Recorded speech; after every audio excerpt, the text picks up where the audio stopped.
there with Morrison's. I was having like a training day. Just checking. You're in there robbing the school and you notice Morrison's are in the background. I'm there dressed as the Hamburglar. Getting my Hamburglar costume. I must say on the record, I did no stealing. I just saw and probably drank some of this drink. Likely story. Another question off of Twitter, this time from Marty Blaney. Have you or would you give someone your last Rolo? Depends. Maybe my wife, if I'd been bad. You used to, I don't know if you can still buy them, they used to sell last Rolos. Just a last Rolo. And it cost more than a packet of Rolos. These companies are quite cheeky, aren't they? Because they'll sell a last Rolo to get a romantic, but they'll also sell you like the inside of a polo. They were on sale for ages in a little thing. When I was the polo man, I used to be able to buy a couple of packs of them as well. Surely you could have just bought the whole thing from your wholesaler and just split them yourself. Made the holes myself. I was watching on the One Show or something the other day where they're bringing in all the dodgy headphones, like the Dr. Dre headphones that were all the rage, and they stick the labels on themselves. I'm surprised you just didn't buy circles of mint and cut them yourself. Make your own polo on them in pen. Yeah, exactly. You'll start selling the reverse of the polo imprint on the top where you've shaved it off just right. So you're selling those top bits as well, selling the holes. You didn't really have this running the way it could have been. You had no ambition as a child, did you? That's why you've ended up the way you have. Hey, I was brilliant. I was a proper, I want to say Alan Sugar, but he's not that successful, is he, in the grand scheme of things? He's a millionaire, but he's not Steve Jobs. If you weigh the two of you up, he's probably more successful than you. Just about, maybe. But no, I was pretty good at squats. I've told you stories before. Like, I once found a couple of Tazos. Remember when Star Wars Tazos were cool? Found a couple of them underneath the steps. I don't even know what a Tazo is. What's a Tazo? They're like Pogs, but you could... Well, they're a cheap version of Pogs. No, they were like the next wave. They came out like 5 years later. I would have been too old for them. Pogs. Well, I was just on the tail end of Pogs. My form used to be in this big demountable building. Remember demountables? Do they still exist? What's a demountable? I don't even know. They're like outdoor. Oh, like a mobile, we call Probably. them. Like a big caravan. It wasn't mobile, it was just there. Yeah, caravan, basically. But it was stuck there and made of this horrible, weird... Yeah. You could punch through it if you were a horrible primary kid. School, my small people go to, has got several of them. Yeah, but the steps into one of them, underneath, I just noticed there was like a pile of these Tazo things one day. So I picked them up and I thought, what's this crap? Star Wars, I don't like Star Wars. Showed someone I'd found them. They went, I'll give you $5 for them. And I thought, okay. So gave them to him and then thought, well, I just got a $5 for nothing there. I wonder how much these actually cost. And they were nowhere near a $5 to buy. So I just spent the $5 on more and then found him and a couple of his mates and sold them to him. You should be more. running your own chain of news agents by now with this trade in crappy collectibles. All of my stories just end up with me just spending it all on something stupid, though. I probably bought a copy of Final Fantasy VIII or something at the time. You should have bought yourself a rundown old news agency and turned it into something amazing. Could you imagine? I just turn up. We've gone bankrupt. We have to sell this dump for 30 quid. And I'm there.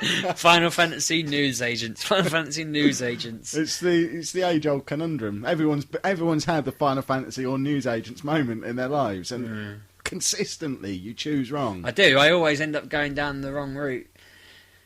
Got to think long term. Exactly. Johnny Part-Timer on Twitter. Sorry, John Part-Timer. I'm adding a Y there. All right, to be honest, if your surname's Part-Timer, you want to be a Johnny, not a John. Let's you sure change it's not that. Partimer?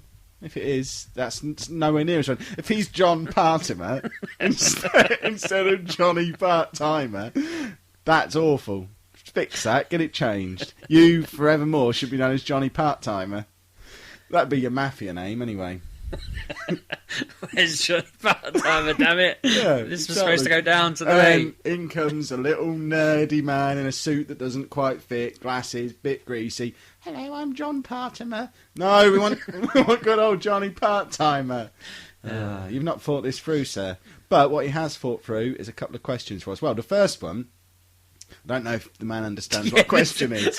His first question is sweets! ! I reckon them fruit salads and wham bars are the stuff of legend. And them funny UFOs with sherbet inside them. What's your answer to that, sheepdog? That was when I read that on Twitter. I just thought that's not a question. Just completely mugged it off. He does redeem himself though, because he carries on the theme of wham bars that he himself introduced in the previous tweet. When he goes on to say, anyone else have problems getting wrappers off of wham bars? He always had them stick or rip on the bar. He ate a lot of wrapper as a result. What was a wham bar? Should I remember them? I can't remember if they're the luminous orange ones or not, or are they Iron Brew ones. They probably are just Iron Brew ones. I don't think there's a The only thing that I ever had trouble getting the wrappers off were like those big refresher bar things. That are They're like basically chewy the and same fizzy. as them. I think Whams are yellow, actually. I suddenly thought I probably sounded really dumb then, saying, "Oh, were they Iron Brew ones? Iron Brew, the bright orange drink." I meant, were they the same thing? But anyway, my cousin used to just eat the wrapper off of them, just stick the whole thing in his mouth, chew until a wrapper was left, and then pull it out of his mouth, lob it in the bin. But How I did just he got must fed up have a with it. very skillful tongue to be able to get the Well, wrapper it depends, off. I guess. If you peel it and you leave a bit on there, then you're stuck. But if you just kind of open it and then just stick it in your mouth and chew. Surely you're going to eat the wrapper. I don't see how you separate the wrapper from the sweet in your mouth. We He need did to have it. him on the show. We need an interview. This will be our first interview. I want an explanation for how you do that. I want a demonstration. We're getting a YouTube channel. I want a video of this. This will be like a magic show. This could be Saturday evening TV gold. He just stands there in silence, white gloves on, holding up a wham bar, showing everybody, showing there's no strings above or below it, shoves the whole thing in his mouth, and then 10 seconds later just pulls out the wrapper. It wasn't like Imagine straight, the it was applause. this horrible, mushy... No, he's got to work on his act then. I want it to Yeah. come out as new. I want it to come out all sliced up, like a banana. Well, you already spoilt that magic trick. I'm just spitballing ideas. And then telling everyone how they work. Nobody listens to this shit anyway. We'll be fine. Welsh Beck on Twitter has put sweets/chocolates. Have they got smaller? That sounds a lot like your question from earlier on. No, I said someone asked it. I told you. They have got smaller. They're all cheating the system, mate. Is he the only one that liked the bubblegum in Garbage Pail Kids stickers? What's a Garbage Pail Kids sticker? I've never heard of them. No. But all these cheap bubblegums were awesome. Yeah, the bubblegum in Batman cards when I were a lad. They were great. That was the only ones I ever remember having bubblegum in. But I used to be all over that. I haven't had bubblegum in years. I mean, Hubble Bubble was the one I used to sell at school, or walk around with. You and used give to out at sell school. that as well, did you? So again, you could have been running your news agents Yeah, for I many did. years. I run a news You could have agent out of my saved John pocket, Menzies basically. if you'd have pulled. I practically pulled your was finger John out. Menzies. Yeah, but you could have. They could have been called Sheepdog Menzies by now.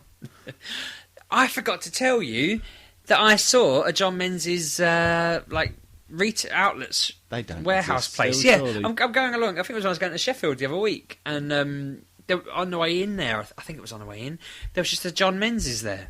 What? It was actually an open shop. Yeah, it was like a warehouse, because I saw it. You know, you see industrial parks from Yeah. like the back. It just said John Menzies. So it's just a warehouse from when they used to exist. I Or don't did know, you see because there was did you people see going in and lorries out. There was coming like and going? a truck outside, and Perhaps a man. they were looting it though.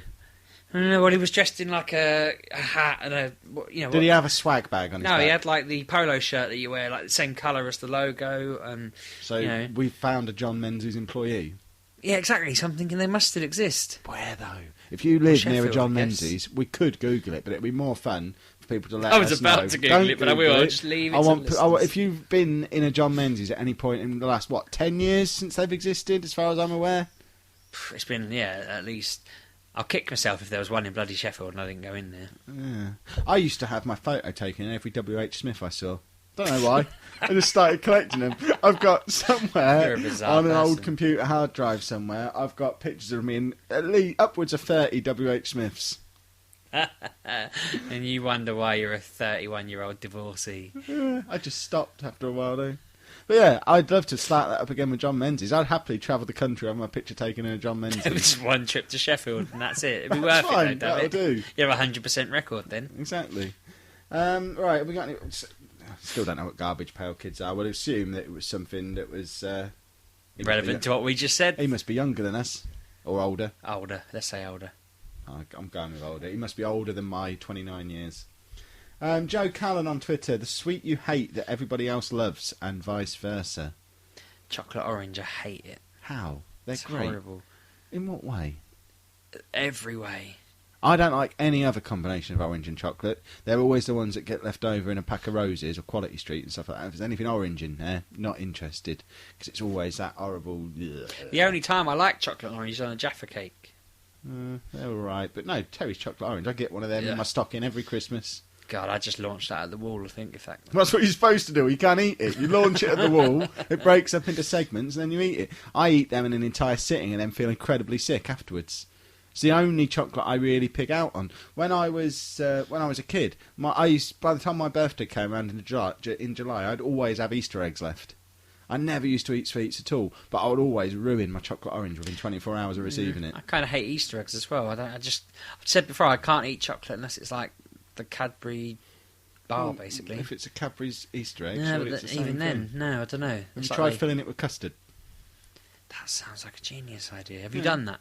No, but I'm bloody gonna now. That just came to me. That's a flash of inspiration. Stop the tapes. That man who's trying to leave with a copy of the tapes. Stop Kill him. him, yeah. We're having that. Because you could set the custard slightly as well. That would be bitching. It would. Put little bits of sliced banana on the top.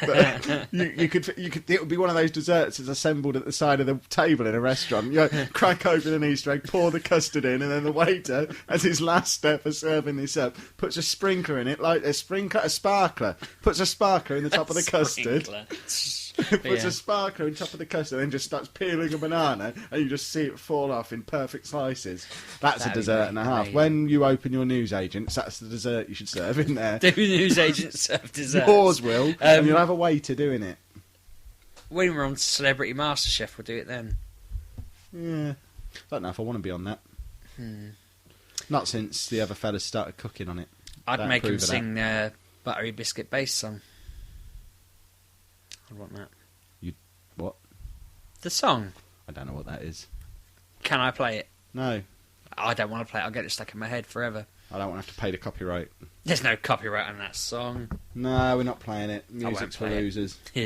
I'm Nikolai Chan off of Twitter. If you could mix two sweets together, which would they be and why? going to kind of cheat and flip that question to opposite land. What, you're going to split a sweet in two? I was in Lincoln the other week, and they sold rhubarb and custard bonbons. Right. Some rhubarb, some custard. It was awesome. What, you didn't have the combination of the two? Well, they were in the same box, and they poured them into a bag, but then you had some custard bonbons, some rhubarb So you'd have to have bonbons. two at a time? Yeah. And that was awesome, because you could Interesting. make an extra rhubarby one or an extra custard I wouldn't one. want an extra rhubarby one. Well, either way. That's sort of jumping on Simon Lynn's question there a little bit, because he has said rhubarb and custard sweets, boiled drops of gold or Satan's jizz. Boiled drops of gold. Yeah, they are awesome, aren't they? They are my favourite sweets. I love them. I actually went searching for them when I was in the New Forest a couple of years ago, and I found them and enjoyed them He greatly. succeeded. I did. It can't be hard to find them. You can go to any newsagents and buy them, can't you, surely? Yeah, Pear but drops as are harder to find. somebody can't even be asked to run a chain of successful newsagents, I refused to go in them out of protest.